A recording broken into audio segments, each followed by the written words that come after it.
Bem-vindos a mais um Túnel de Vento conduzido por este menino pançudo, espadaúdo e pichudo. Hoje acompanhado com Jéssica Martins, que está entusiasmadíssima para nos trazer um tema que vai mudar o mundo e, quiçá, o Algarve, que faz parte do mundo, sobretudo em agosto. Jéssica, o tema para começar este episódio do Túnel de Vento. Sem pressão, hein? Vou pegar aqui em alguma coisa que eu tenha escrito. Que foi planeado desde o início. Todas as histórias boas estão à espera de alguém que as conte de uma forma nova e indómita. Gosto da palavra indómita, é poucas vezes usada. Que já agora quer dizer o quê? Selvagem. Ok. Segundo Mark Twain, Sim, Adão, grande amigalhaço do humor. Adão foi a única pessoa que, quando dizia uma coisa interessante, sabia que ninguém a dissera anteriormente. A vida é como um centro de reciclagem, onde todos os conflitos e dramas da humanidade são reciclados uma e outra vez, de uma ponta à outra do universo. Aquilo que temos para oferecer é a nossa sensibilidade pessoal, talvez o nosso humor, ou patos, ou sentido. Patos é paixão, hein? Esta eu sabia. E batos é profundidade. Já agora ficas com esta. Estou a dizer porque estava a ler naquele livro da filosofia do lixo. Realmente o Adão, pegando nesse prisma, é uma espécie de Leonardo da Vinci. Inventou muita coisa. Aliás, tudo o que ele dizia e tudo o que ele fazia era pela primeira vez. Yeah. Felizmente. Ou seja, foi ele que inventou a forma de copular. Por acaso foi Eva.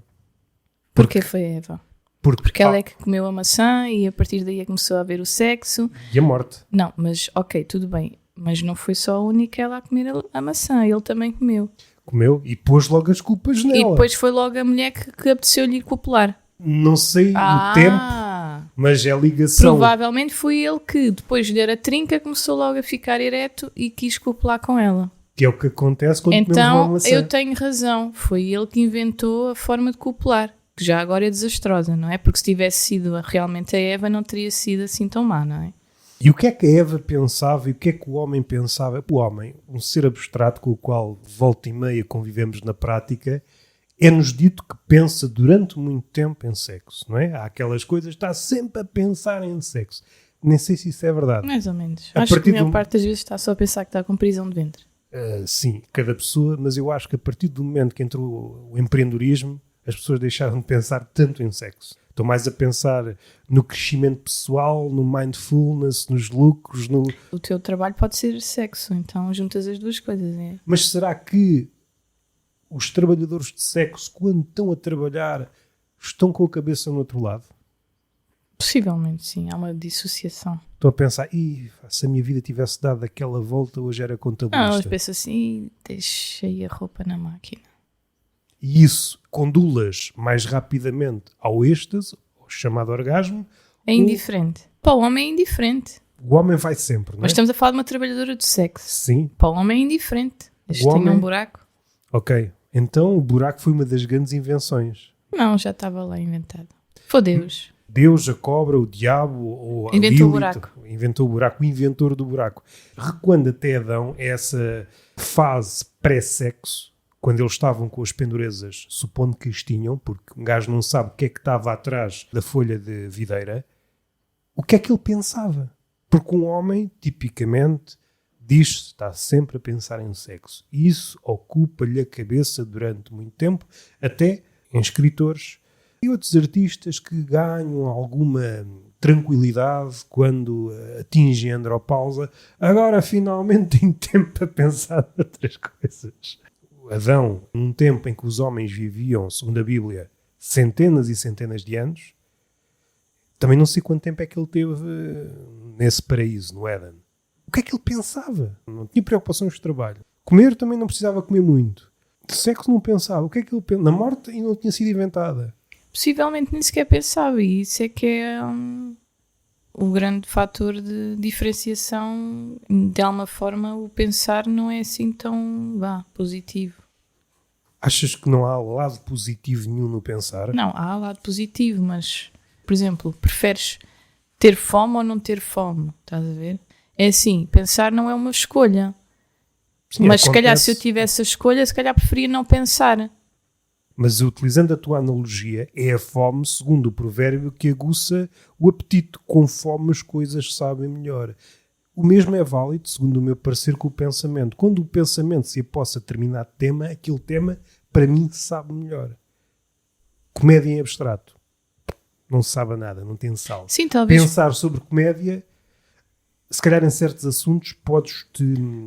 Talvez possamos pensar que depois de ter comido a maçã, não é? E ter existido todo um conjunto de, não sei, reveses ou consequências, também podemos pensar que foi o outro lado da moeda. E foi a partir daí que começámos a perceber, ou seja, porque tu só consegues valorizar o bom tendo o mal, né? E só consegues dar conta do mal existindo o bom. Ou seja, tem que haver sempre um contrabalanço. De facto, não foi só o mal que nasceu, foi também o bem. Antes era uma massa indistinta, não é? Exatamente, é isso. Aliás, com o aparecimento da morte, a morte abriu um capítulo. A própria saída deles do Éden é uma espécie de... E provavelmente deu lugar ao tempo, não é? Coisa que não existia, provavelmente. Sim. Até o tempo, parece que se lermos os primeiros livros da Bíblia, Gênesis e os seguintes, aquelas personagens viviam centenas e centenas de anos. 300, 400, 500, 600 anos. Supondo que há alguma realidade nisto. São pessoas que primeiro viveram muito e a vida era muito simplificada. No sentido em que sabias exatamente os sítios por onde te movias. Eu não sei se vou arriscar este paralelismo, mas o animal é animal porque só numa situação muito extrema, e daí o pânico, ele sabe exatamente o que é que tem de fazer. Ele não está a meio de qualquer coisa, mas o que é que eu estava? A meio de uma caçada, uma espécie de leoa com... É um instinto. Quase um sketch. Uma leoa com ADHD. Estava em busca de uma gazela qualquer a meio, mas o que é que eu... Nem pode haver essa possibilidade da distração. E se calhar recuperamos aqui uma ideia que está presente naquele livro do Paul Quignard, À Volta do Pensamento. Nos primeiros capítulos faz muitos paralelismos entre o pensamento e a caçada. Esta tem muito a ver com a fome. A partir do momento que te beiras de uma coisa verdadeiramente nova, é este salto em direção a uma coisa e é uma vertigem, já não podes parar. Tu, quando começas a pensar, que não sabes bem como é que começas, mas não podes, agora deixa de pensar, já estás no salto. Um salto para qualquer coisa é um apetite a ganhar voz. Voltando para o Adão e para a Eva.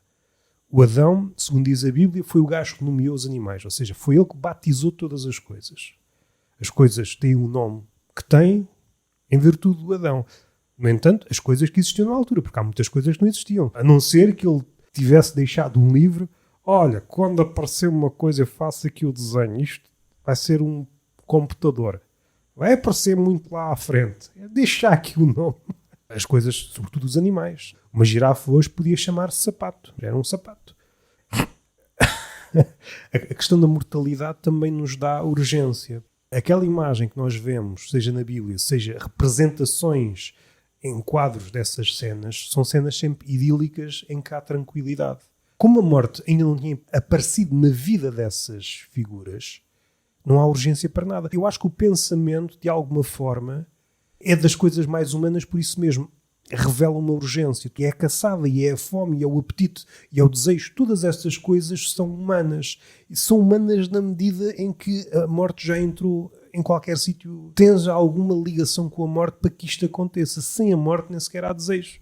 Podes adiar infinitamente. Sim, mas já havíamos falado, não estamos em contacto com a morte... Sim, é sempre assim tanto tempo, ou há pessoas que são capazes, se calhar, de passar a vida toda sem nunca ter contactado com a morte, não é? Contactado com a morte, seja ver um corpo morto, seja realmente ver alguém a morrer, não é? A definhar. E mesmo assim, como várias disciplinas alegam, mesmo nessas situações é sempre a outra morte. Quando pensas na tua morte, essa é uma representação. Ninguém consegue abeirar-se do que é que a morte significa realmente. Aquilo que acontece com todas as palavras, que é a palavra nomeia determinada coisa, mas a coisa em si é outra coisa. A palavra é a nossa melhor possibilidade de nos aproximarmos da coisa. Quando eu digo livro, é a palavra livro, mas o livro é outra coisa. Foi a melhor forma de nós classificarmos aquilo. É o mesmo trabalho de Adão. A melhor forma que ele teve classificar uma girafa foi chamar girafa, mas a girafa é outra coisa, um tigre é outra coisa. A morte, eu acho que é o caso extremo. Se calhar há outras, se calhar o amor, talvez. É a distância máxima entre a palavra e o que ela nomeia. Sim, uma palavra, embora achamos que possa ser algo exato, é uma abstração, não é? Mas no fundo também é algo que nos une. É assim, uma girafa, podes fugir um bocado para o lado, mas de qualquer maneira tens uma descrição na tua cabeça de como é que será uma girafa. De facto, há palavras mais abstratas. O que é a morte, ou o que é o amor. Mas na girafa, porque a morte é sempre aquele tema... É difícil, como muitos escritores dizem, de facto, nós, quando estamos a escrever ou quando nós estamos a pensar, o que nós estamos a fazer é a pensar ou a escrever na morte. Pode estar mais escancarado ou mais subterrâneo, mas é nisso que nós estamos a pensar. Sim, queremos de alguma forma, se calhar, eternizar alguma coisa. Eternizar, ou em fuga, ou tentar perceber, mas de alguma forma está sempre ligado à morte. Mas no caso da girafa, há aqui um entendimento entre nós. Eu, quando digo uma girafa, tu sabes que é uma girafa. No entanto, a girafa que eu tenho na cabeça não é exatamente igual à tua girafa. Não. Pode-te acontecer teres uma ligação com uma girafa de um desenho animado qualquer, não é? Sim, exato, mas é por isso que eu digo que não é tão abstrato quanto a morte ou quanto o amor, mas cada um vai idealizar da sua maneira, de acordo com a imagem que concebeu, seja através daquilo que viu, não é? Ou seja, acho que de facto das coisas mais difíceis e que se perdeu com a quantidade de imagens que há hoje em dia, é realmente a nossa capacidade de imaginar como é que seria antigamente ler a descrição de uma girafa versus agora o que é a imagem de uma girafa, não é? Há aquele célebre desenho de agora não me recordo do pintor, fez um desenho do rinoceronte sem nunca ter visto, não falha muito, mas parece que é o rinoceronte, mas com armadura. Eu quando digo girafa, tu percebes mais ou menos o que é a girafa, ainda que se eu conseguisse entrar na tua cabeça e vice-versa, não há duas girafas iguais. Sim, no entanto, há aqui um entendimento. Exatamente, há aqui um entendimento. Se não houvesse entendimento sequer em torno da palavra girafa, o que nós tínhamos de fazer quando quiséssemos falar da girafa era tentar descrever o melhor que conseguíamos o que é uma girafa. E supondo que conseguíssemos, não é? Supondo que tínhamos o talento do Essa de Queiroz, quando a descrição do ramalhete, as conversas ficavam pastosas, nunca ias avançar muito. Eu acho que a palavra vem sempre nesse sentido de tentar sumariar para movimentar o pensamento para um sítio que nós não sabemos bem onde é que é. Sim, a palavra escrita, desculpa. Escrita eu queria dizer a palavra dita, né? Ou seja, numa conversa, não é? Numa escrita, o que eu tenho percebido é que ganhas muito mais em descrever. Eu acho que são duas formas de... O escritor... Depende daquilo que queres evidenciar, não é? Mas se tu conseguires mais ou menos ir transmitindo, se calhar... o que é que está à volta, ou o que é que aquela girafa se calhar tem de diferente. Sim. Sei lá. Porque é isso que te vai dar sumo para imaginar e para, no fundo, tu emergires na história e de alguma forma te envolveres. Para singularizares aquela girafa. Aquela girafa, Exato. Afinal, não é uma girafa abstrata. Exato. É um ponto. E acho que está certo. O outro lado é se o escritor tiver uma vertente mais ensaística, o que ele está a tentar fazer é aquilo que eu disse, ou seja, problematizar uma coisa que nós fazemos correntemente. Olha, pensa lá melhor, tu usas a palavra girafa ou outra palavra qualquer como quem dá aquela palha, mas isto é só uma convenção. No pensamento ou na linguagem, parece-me que há um equívoco e cada vez é maior.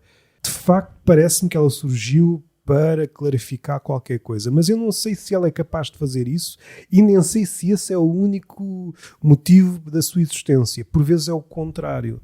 Depende muito da tua ideia sobre o mundo, ou seja, se procuras avidamente por um sentido, vais querer encontrar um sentido na palavra e naquilo que a palavra expressa. Se te distanciares mais disso e chegares a um ponto em que se calhar nem há bem sentido, então se calhar a palavra, quando tenta dizer que há um sentido, ela é enganosa. O que a palavra devia fazer é perturbar aquele falso sentido para chegares a um sítio ainda mais complexo. Mas a palavra isoladamente consegue fazer isso? A palavra isoladamente, talvez dificilmente. Se bem que é tudo contextual. Há palavras ou frases fracas, mas ali num determinado contexto que tem um peso do caraças, não é? Um não ou um sim, ok. Mas dependendo do contexto, o não numa relação comercial, ok. Mas se for um não numa violação, tem um peso. Depende muito das coordenadas. Há escritores que trabalham isso muito bem. Talvez o Samuel Beckett usa uma linguagem muito, muito simples para construir cenas absurdas e miúdo complexas. Temos de ter em conta sempre que a palavra é uma ferramenta romba para nos relacionarmos com o mundo. E a culpa não é só da palavra. Com o mundo ou com os outros? Com o mundo, com os outros. Tu só escreves para os outros, tu não escreves para o vazio, tu não escreves para os animais, não é? Sim, a não ser que seja uma princesa da Disney nos ácidos. Pode ser. Se canta, também pode escrever. Vais ler mais um pedaço? Posso ler. É engraçado porque nesse livro que eu estou a ler... Qual é o livro já agora? Palavra por Palavra, de Anne Lamott. E ela fala, de facto, dessa questão da morte. No caso dela, o pai dela era escritor e muito nova decidiu, no fundo, contar a história do pai. Estava a falecer com cancro. E ela fala desse período da vida dela e do que escreveu. E depois também conta a história de uma amiga muito próxima que também morreu de cancro. E ela conseguiu escrever os 2 livros para eles. Ou seja, antes deles morrerem conseguiram ler o que ela quis lhes dedicar. E ela fala precisamente dessa questão da morte. Ou seja, achei interessante estares a falar disso porque ela fala... Isto não é nada de novo, mas... Ela sendo viver como se estivéssemos a morrer permite-nos vivenciar uma verdadeira presença, ou seja, se calhar, não sei, se calhar darmos mais importância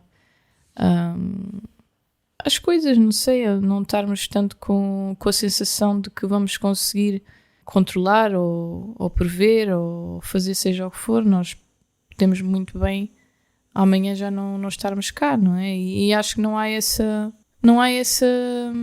consciência, não há, talvez porque mesmo quando vemos o morto, depois ela explicou um evento específico com o filho, ela fala muitos exemplos do filho, já agora o livro fala de muitos exemplos dela, acho isso interessante porque pelo menos eu pessoalmente gosto da experiência pessoal e parece uma experiência muito desinibida e falar das coisas mesmo que sejam mais, menos... se calhar politicamente aceitáveis, sei lá. E ela fala de um exemplo em que o filho dela, também uma criança, foi, de alguma forma, velar um corpo de um bebê, que era um filho de um casal amigo, que faleceu passado pouco tempo depois de nascer.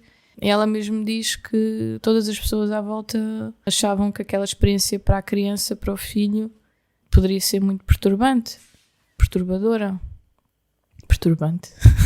Também acho que existe. Perturbadora. E depois também, saltando um bocado do pensamento, de facto, das vezes que eu tive presente corpos de pessoas mortas, é uma sensação esquisita, porque é como se aquela pessoa estivesse só a dormir, não? Ou seja, há um conjunto de eufemismos para a morte, mesmo quando tens o corpo morto à tua frente, que cria de facto uma dissociação e eu acho que isso não ajuda até aos dias de hoje. A morte é um assunto que me puxa, né? Tipo, as lágrimas.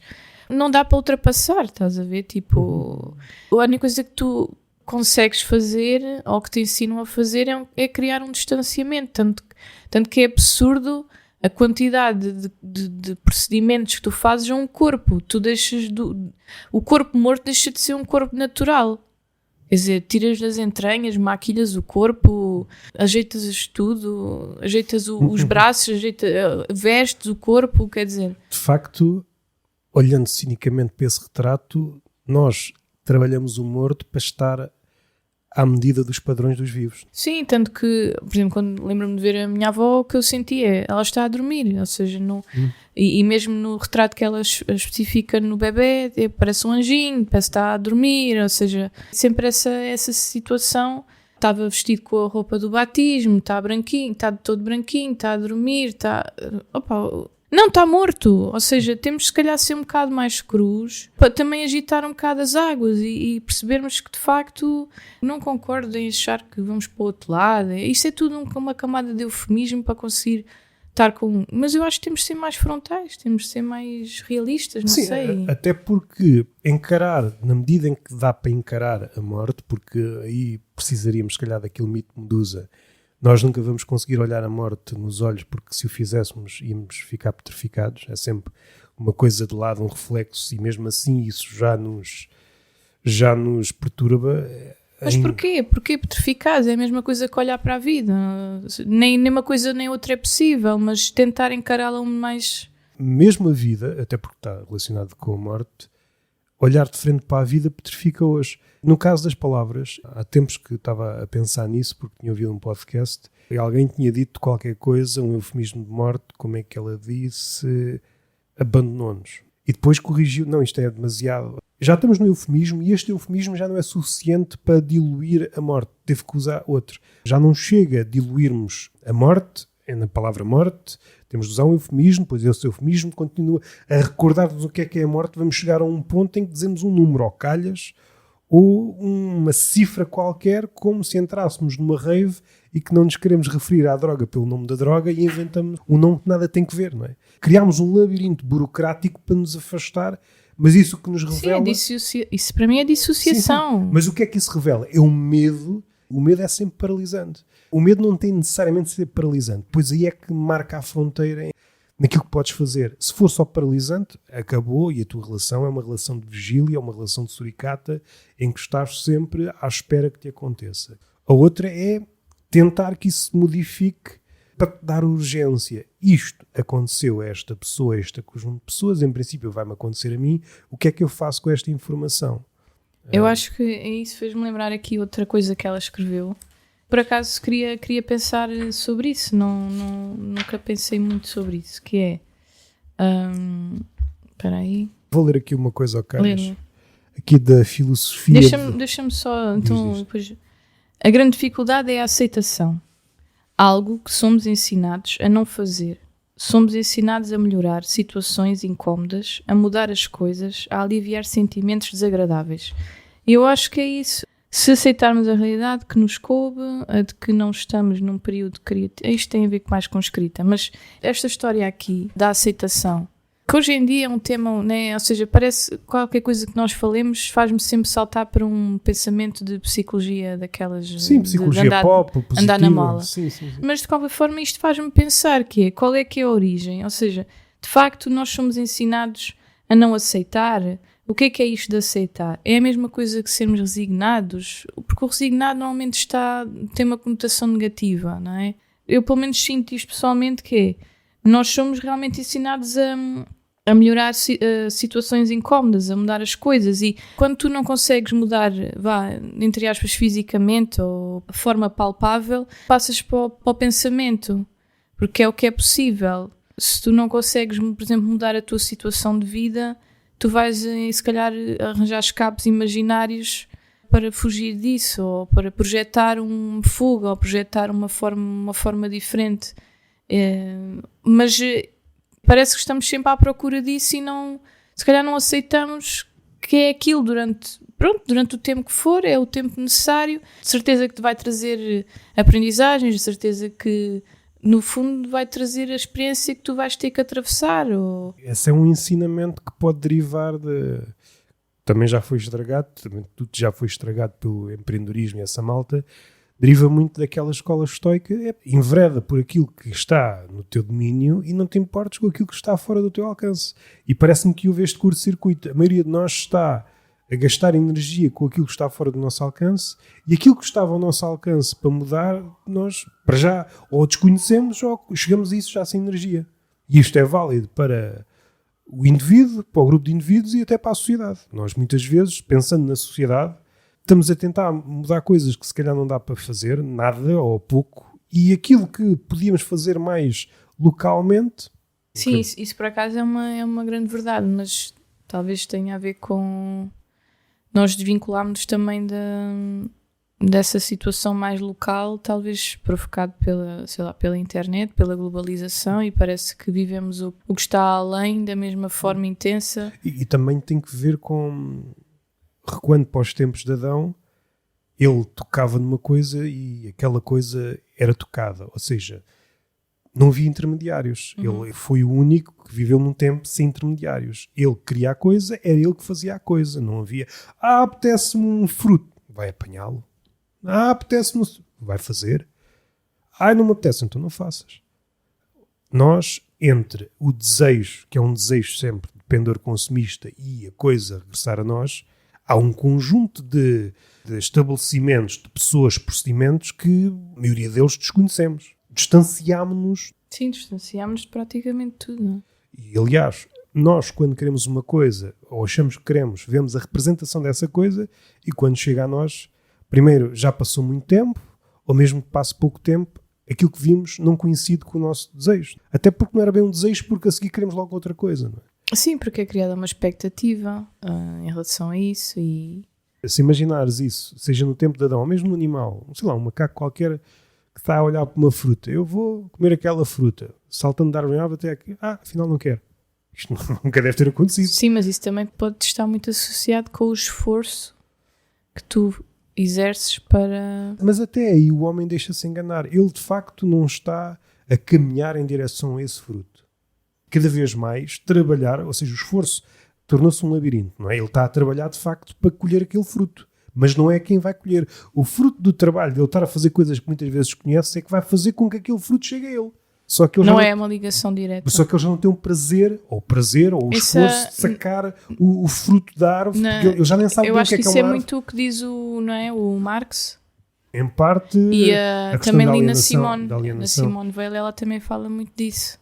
Esse distanciamento que se criou daquilo que tu colhes, do esforço que tu exerces, sim, cria um distanciamento ou uma alienação. Na questão do Marx incide mais também na questão do trabalho, porque o trabalho o que é? O esforço que faz em determinada tarefa, e isso depois dá, neste mundo, em que é um mundo quase puramente especulativo, é uma ideia de qualquer esforço que não sabemos bem o que é. Ou seja, está tudo a especular. Esse é o fenómeno da criação de bolhas. As bolhas aparecem e rebentam porque há um dia em que percebemos o trabalho que é operado e aquilo que ele gera não coincidem. Não. Há fantasias, fantasmagorias e... Como a bolha que vamos assistir da inteligência artificial, sim, certamente. Não me parece que vá dar de outra maneira, porque vai haver necessidade de recursos energéticos que não vão existir. Sim, eles já não existiam antes. Se houver mundo depois desse desfalque, às tantas estou a pensar ainda, mesmo depois disso, ainda tenho uma réstia de esperança de haver uma pinga de lucidez, mas há muitas pessoas que têm de ser presas num sentido, vocês estão completamente doentes. Estávamos num ponto em que não havia energia, não havia água, e vocês criaram uma situação milagrosa para criar um desemprego como nunca houve antes. E agora, peço desculpa. Fascinante, por um lado, que há cientistas desde a década de 90 que nós estamos a caminhar para um sítio terrível a nível de alterações climáticas. Nunca entendemos muito bem, eram sempre coisas burocráticas. E agora aparece a inteligência artificial que vai acelerar isto a um nível...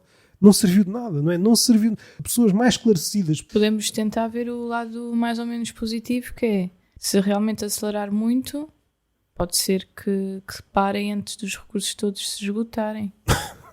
O que vai haver é uma disputa... De água, vai haver uma disputa de comida, vai haver uma disputa de facto, do clima ainda habitável. Nós pensamos que é um ato irracional, tal como quando pensamos no Trump, que é uma figura irracional ou patológica ou doente. Primeiro é atrativo porque dá-nos um raciocínio fácil, pronto, descobrimos o problema, mas a coisa tem um seguimento. Ele apareceu segundo o enquadramento. E isto é a mesma coisa. O que tem acontecido nas últimas décadas é segundo a lógica, isto não interessa se é bom ou mau para o homem. Isto produz dinheiro. Poluir as águas produz dinheiro, porque depois a água escasseia, o valor aumenta e podemos fornecer serviços para tentar purificar. É sempre esta lógica. E esta lógica, até há um tempo, porque havia sempre margem, havia sempre um lado não contaminado, prosperava. Mas vamos chegar a um ponto em que está tudo contaminado e não, olha... O PIB está lá em cima, ok, e agora? É sempre segundo esta lógica do PIB. Se o PIB aumenta, é bom. O que mais me assusta é que vai haver sempre, de uma forma, empresas que vão conseguir filtrar as águas imundas e que vai ser sempre possível alguém conseguir recorrer a elas, mas que nunca vai ser a massa. Ou seja, vai ser preciso morrer muitas pessoas e os que estão em cima vão permanecer em cima e os seus filhos e por aí em diante, os que estão em baixo vão morrer praticamente todos e vai haver mais do que morrer, para mim, mais do que morrer é a aflição que vai ser, não é? Ou seja, vai ser uma luta entre todos para conseguir recursos básicos e isso vai trazer o animal cada vez mais primitivo o animal primitivo que há entre nós e que nós somos animais e temos que aceitar isso. Eu acho que isso é que vai ser muito mais assustador do que qualquer coisa, porque o morrer é certo que vamos todos morrer. E vai morrer com aflição é que sem necessidade. Vai-se tornar um cenário, e terminamos com esta, como tudo se tornou um jogo e como tudo é passível de ser transformado num negócio, neste momento há casas de aposta a apostarem o próximo incêndio nos Estados Unidos. Tudo se torna um jogo. Qual é que será a próxima aldeia e com o caralho, ou o próximo massacre? Certamente já existem alguns, não é? Tudo se transforma no Hunger Games, ou variantes disso. Porque se há a possibilidade de se tornar espetáculo, como possivelmente tu, ou quem consiga ainda estar um bocado de lado, ver isso no ecrã, não é bem, não está a acontecer, está e não está ao mesmo tempo. Privilegiados, não estou, porque esses, em princípio, estão ainda afastados no ínfimo detalhe onde estão protegidos, mas no meio podem considerar-se privilegiados. Entre aqueles que morrem e aqueles que veem a carnificina no ecrã, ainda estás a meio caminho. Quando nós vemos imagens de Gaza ou de outros países que estão em constante guerra, nós, no meio disto tudo, se o estamos a ver pelo ecrã, ainda estamos muito bem. Claro. Bom, terminamos assim. Obrigado, Jéssica. Foi mais um Túnel de Vento. Podem-me seguir nas redes sociais. E o típico beijinho na boca e palmada pedagógica nas nádegas. Queres dizer isso? Tu? Não. Não? É então, teu, essa deixa é tua. Está feito.